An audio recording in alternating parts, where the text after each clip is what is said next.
There's something to be said about a video game that actually makes you care about the characters and become invested in not just the overall plot, but the little things that happen in the world it creates. Few games I actually feel really pull that off consistently. Some characters might pop up for a little while and actually be important, but in the long run, you don't really care about that character. You don't feel anything for them. However, there are games out there that sink their claws into you with a brilliant narrative and convincing characters that players can really connect with. Honestly, I can really only name a few games that truly accomplish this. One of those may be very well the most important game I have ever played. I'm speaking, of course, of the first Lunar game from Game Arts and Studio Alex.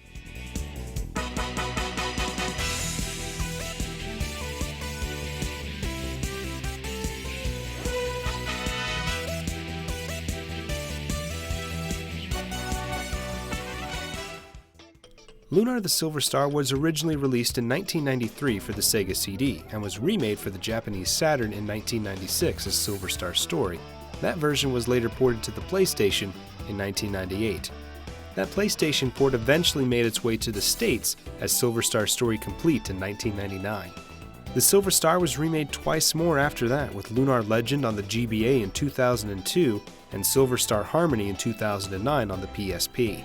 With a plethora of remakes and versions to choose from, Silver Star is the most accessible game in the Lunar catalog. In 1995, a direct sequel to Silver Star was released on the Sega CD. Lunar Eternal Blue saw the same remakes on the Saturn and PlayStation the years following as well. There's also a spin-off game and a less than stellar DS prequel that most fans of the series would absolutely love to forget ever existed. So what's the appeal behind Lunar? Maybe you've heard about it, but you're not too sure why people maybe ramble on about how good it is. For me, Lunar is the first RPG, if not the first video game, that made me feel something for the characters. It was the first game that made me get invested in the success and sorrow of each of the characters. With all the different versions of this game out there, I want to talk the most about the first remake we got here in the States. Lunar Silver Star Story Complete, localized by Working Designs in 1999. Alex Noah is a young man from the remote village of Berg, one of two villages on Caldor Isle, and the birthplace of Dragon Master Dine. The Dragon Master is the sworn protector and hero of the goddess Althena, the loving deity of the people of Lunar. Berg holds a festival in her honor every year, and the cities of the world are littered with statues of her for the people to pray for her blessings. Berg, being Dine's birthplace, also has a monument in his honor that Alex stares at every day. He's been enthralled with the stories of the Dragon Master since he was a child and dreams of one day following in Dine's footsteps. But he knows that adventure just doesn't fall out of the sky in Berg. Alex has several friends in the village of Berg. Nall, a flying white cat-like creature who is obsessed with fish and is constantly hanging off Alex's shoulder. Ramus, the son of the mayor of Berg who dreams of hitting it rich through various plans and schemes. And Luna, who lives with Alex and his parents after being brought to them, along with Nall, from a friend of Alex's father many years ago. Luna and Alex have a special bond, being more than just friends or foster siblings. They play music in the festivals honoring the goddess Althena together, and have a connection the people of Berg can't help but admire. Luna's singing voice has captured the hearts of the townsfolk, and it's only complemented by Alex's instrument playing. The game begins when Ramus finds Alex at Dine's monument and has a proposal that sets off their big adventure. Now that the warm weather has melted the ice near the Dragon's Cave, there isn't any time to waste getting started on our big adventure. If we hurry, we may be able to sneak in without waking the dragon. Then we can get a fantastically huge diamond from its lair worth thousands and thousands of silver, making us filthy, stinking rich and very popular in the process! Alex and Nall agree to help Ramus venture to the White Dragon Cave near Berg to collect a priceless diamond from the cave. Luna is not too happy about this when Nall spills the beans about their adventure, but she does agree to come along, if for no other reason than to keep the boys out of trouble. Inside the cave, the group fights monsters and makes their way to the White Dragon. After passing his trial, a test aspiring Dragon Masters must undergo in order to prove their worth, the White Dragon Quark gives the group a hunk of, smelly, priceless rock. Quark is impressed with Alex's resolve and allows him to keep the dragon ring he found in the cave, proving he passed the trial and is on his way to becoming a Dragon Master like his hero Dine. The diamond the group collected is worth far more than the shop in Berg can afford to pay for it, so Ramus and Alex attempt to sneak away from Luna and make their way to the port to catch a ride to the biggest city in the world, Meribia. Meribia has shops that could probably pay for the diamond, and that would bring Alex just another step closer to the other dragons. Only problem is the fog is too dense to get through the woods and the group has to turn back, and all spills the beans to Luna yet again. This cat just can't keep it in the bag. Luna eventually calms down and agrees to journey to Meribia with Ramus and Alex, and the stage is set for an adventure that will change their lives forever. Along their journey, they meet the arrogant magician Nash from the City of Vane's Magic Guild, who serves under Galleon, one of the 4 heroes who protected the goddess Althena and Dragon Master Dine's best friend. Jessica, the daughter of Mel Dialkirk, the governor of Meribia and another of the 4 heroes. Mia, daughter of Lamia, another of the heroes who traveled with Dine. And Kyle, Jessica's brutish, on-again, off-again boyfriend. Each character in Lunar is fleshed out an amazing amount. They have certain stereotypes they may fall into, but they each have their passions and goals and things that drive them. Nash may be a real prick of a spell slinger, but he loves the magic city of Vane more than anything, citing its purpose for eternally protecting the goddess Althena often. He's proud of his work at the guild and the good that he believes magic can do for people. Mia is soft-hearted and unsure of herself as a leader, but cares about the people she works with more than anything. And when pushed, she can achieve great things.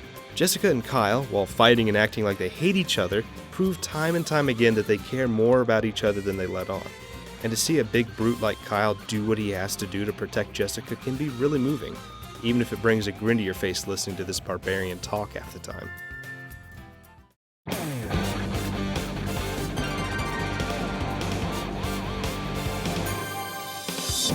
The battle system in Lunar is rather unique, and is one of the many things that separate the game from its competition. Battles are held on a side view plane and are turn-based, just like you've come to expect from traditional RPGs of the era. What is different about Lunar is that battles are area and range based. That means characters have to walk up to an enemy, attack, and stay there. Magic users can stay put and cast spells from afar, meaning they are less likely to be attacked since they're further back. If a target is outside a character's range, that person will have to use one of their attacks just to move closer to it. Some attacks also hit in certain areas, and picking the right target is essential to do the most damage. For example, Nash's Thunder Bomb can attack a large group of enemies, just like Alex's Explosion Staff. While the battle system is nowhere near as complex as Final Fantasy Tactics or similar games, Lunar's unique take on the traditional turn-based battle system adds a layer of depth and strategy not found in many other games. It becomes increasingly crucial to adjust your party's formation at certain times to give your characters the advantage in a heated battle. Do you spread them out, or do you shove them all in the back out of range for a few turns? It's a fun, different kind of take on a system we've been used to for years. Enemies in the game are pretty typical. Large groups can be harder to take down sometimes just because they outnumber your party in the early portions of the game. Each enemy telegraphs their moves with a different animation before attacking. This helps you plan your next actions for the turn. Do you take out the one ready for a big attack, or do you play it safe and fall back and heal? This helps prevent surprises in battles for enemies you've encountered a few times already. It's really not groundbreaking or revolutionary, but it made battles that much more fun.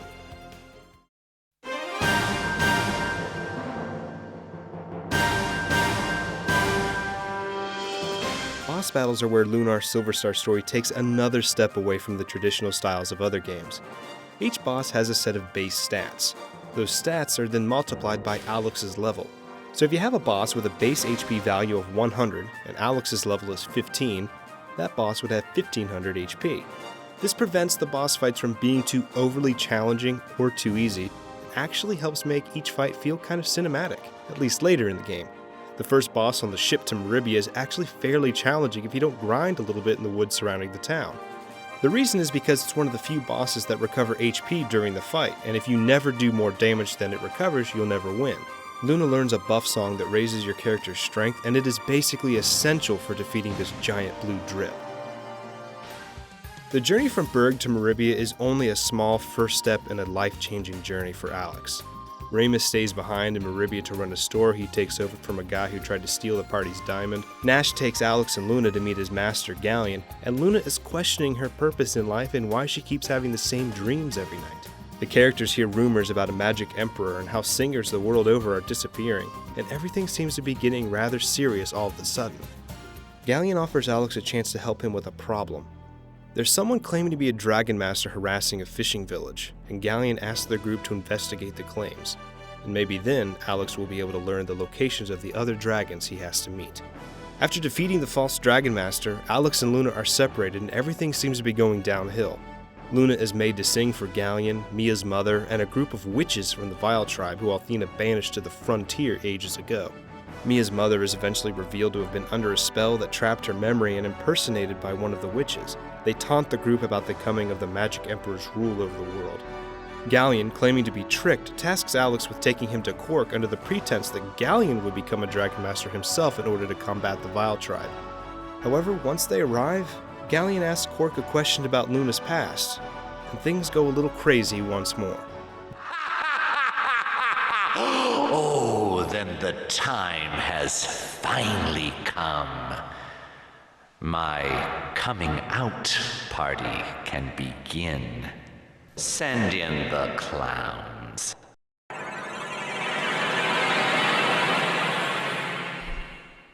By Athena, what have you done, Galleon? Not Galleon, dear Quark. Magic Emperor Galleon! Magic Emperor? Galleon, no! Oh, no. Galleon, yes!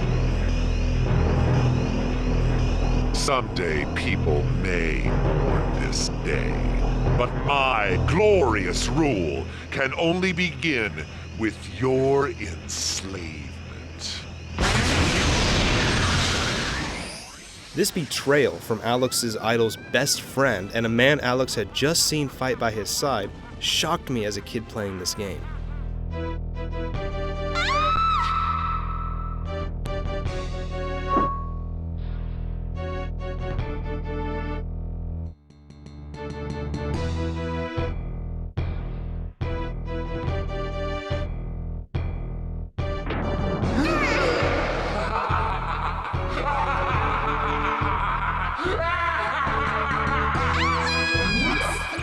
Galleon reveals himself to be the Magic Emperor, kidnaps Quark and Luna, and sends fiends from the Vile tribe to Meribia in vain. And he proceeds to have his witches, Zenobia, Royce, and Phaecia, kidnap other singers like Luna. Jessica's father is turned to stone, and Vane's leadership is in shambles. Knowing just how powerful Galleon is, the party needs to try to stay one step ahead of him by finding the other dragons, passing their trials, and allowing Alex to finally become a Dragon Master himself. Becoming a Dragon Master stops being Alex's lifelong dream, and instead becomes a hurdle he has to overcome to save the woman he loves. The way Alex fights for Luna is really heartwarming, because at its core, Lunar is a love story. Lunar's presentation, as you can no doubt tell, is interesting. With animated cutscenes inserted into a 16-bit style game, Lunar is a title that still looks good to this day in my mind. The original Sega CD version, though considered by many to be the real definitive version of the game, does suffer from a, in my mind, not so good color palette. And I don't know, there's something about all the text being in uppercase the whole time that I just don't care for. It's hard to think of Luna as this sweet, charming character I know she is when reading her text is a lot like reading an email from my grandmother. And yeah, the PlayStation version gets a little bit of criticism for its cutesy 16-bit style graphics, but it's aged much better than some of the other games of the era, and it's an art style that I do enjoy, but it isn't for everyone, I'm sure. And even though Sega CD games like Snatcher have tons of voice-acted scenes, the original Silver Star only has about 10-15 minutes of voice-acted scenes, and the same voice actors do come back to reprise their roles for the English PlayStation version, and that voice cast is expanded to allow for even more cutscenes and voice acting. That's amazing, because it's pretty decent voice acting. I mean, who doesn't love Galleon savoring every letter that comes out of his mouth? My apprentice Nash speaks quite highly of you, boy.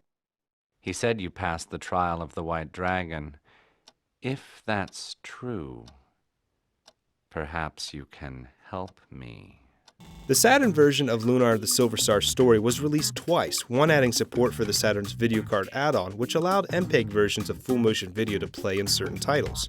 Saturn games could play video files before this add-on, but they were typically in more compressed formats like Cinepack instead. The Saturn version was then ported to the PlayStation, and that version was localized by the same team who localized the Sega CD original. To talk about Lunar's English release and not mention the localization job by Working Designs would be a criminal act. Working Designs handled the Sega CD originals of both Silver Star and Eternal Blue, as well as the PlayStation Complete versions that were released in the West. Working Designs was well known for their elaborate packaging of games like the Lunar remakes. Sadly, though I've owned the Silver Star story complete since I was 11 in 2001 and got Eternal Blue for my birthday the following year, I only have the game, the special making of discs, and the hardback manual. I don't have the cool map or the soundtrack or even the cool box it came in anymore. But as a kid, this was all neat stuff to get, and I used to listen to the soundtrack on the bus to band trips back in 6th and 7th grade. Getting all this extra stuff was never something that made me want the game. In fact, I had no idea the games came with anything extra until I decided I wanted them. But for a collector, these things are great extras, and honestly, I'm not really a collector. Working Designs is also known for their translations and localizations of the games they brought over. Since CD games were cheaper to produce, plus having a little bit more room than their cartridge contemporaries, Working Designs was able to include things like voice acting, which was almost unheard of at the time in the West. They also enjoyed changing things around with the script, adding pop culture references and hamming up the jokes a little bit more than the source material. While the localization is pretty funny for the most part, some of the references are lost even to me, but it's not like the game's script is required reading for a pop culture class in college. There's enough there to help make players laugh without actually removing them from the world that Lunar creates. Almost every NPC has something to say, and Working Design's unique presentation of the script helps make the villages and events feel just that more fleshed out and original. It's a charm that I've really yet to see replicated in other series. From silly little quips to hidden jokes and references, and even some crazy sexual comments for the time, Lunar gives the player a reason to want to talk to everyone they come across. In 2005, Working Designs closed their doors, and a discussion about that would be a video on its own. But prior to that, in 2002, the company turned down the rights to localize the Game Boy Advance retelling of the Silver Star in the game Lunar Legend, instead letting Ubisoft have at it. This version is one of the better, more lighthearted games on the GBA, but it is pretty different than the Sega CD or PlayStation older brother. For example, in the PlayStation version, you find Nash trapped in a silly doohickey outside the old hag's house. In Lunar Legend, Nash visits Berg first to pass the trial of the White Dragon himself, and Alex provides his escort. Since full motion video is a little hard on the GBA, stills from Silver Star Story are used, and bigger scenes are presented with large, well-detailed and animated sprites. I actually really like how they made some of these changes. It's the same story, but told just different enough to be interesting. The battle system is much more traditional as it ditches the range-based style of the Sega CD and PlayStation versions, and frankly, the GBA version is amazingly easy. The latest release of the game comes in the form of Silver Star Harmony on the PSP, a really modern upgrade with a different camera perspective, a new scenario that tells part of Diane's story with the other characters, including Galleon, and other new scenario elements during the main plot. This version was handled by Xseed Games, who did a good job of keeping the funny parts of the script around with their own little twist on it while remaining true to the source material, and without encroaching on Working Design's jokes. The battle system also returns to the range-based system of the original and PlayStation versions, which is awesome. And the sprite work and backgrounds of this game are just gorgeous. This is an excellent version of the game and worth looking into.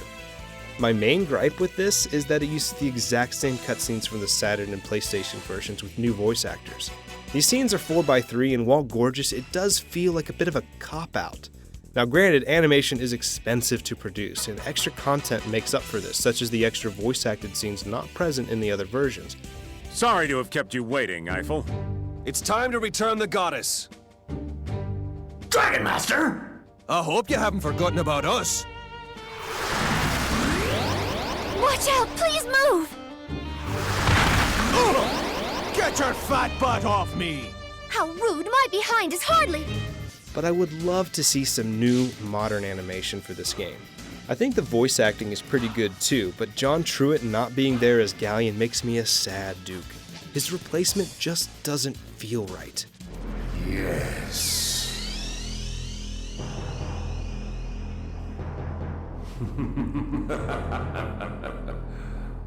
And my first order of business shall begin with your enslavement, Quark!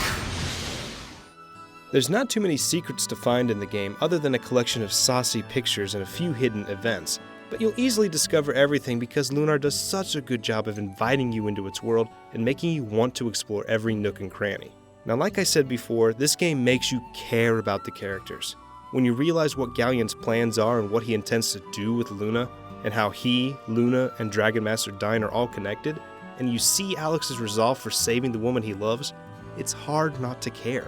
You can't help but cheer on Alex as he gets closer to Luna, only to have her snatched away by the bad guy time and time again. Galleon is a vile, vile man, sure.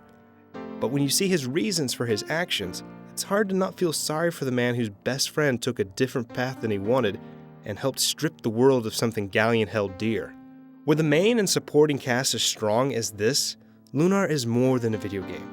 It's a storytelling experience that simply needs to be beheld by more people. Lunar the Silver Star is an amazing title for its time, and I honestly believe it holds up well today. The Sega CD original game can be a little hard to look at in places, but the charm and joy is still there, and many players claim it to be the best version. The PlayStation remake was my first visit to the enchanting world of Lunar, and it will probably always remain my favorite. But there are a lot of ways to get into this game, though they can be very, very pricey. I would honestly tell you that if you have the means, you need to experience this game. And while I enjoy the sequel Eternal Blue's gameplay and story maybe just a little bit more, Lunar Silver Star Story will always have a place in my heart as the game that made me experience true emotional ups and downs with a fantastic plot and the perfect characters help flesh it all out. This is simply the most important game that I have ever played, and if nothing else, I hope more people get to experience it soon.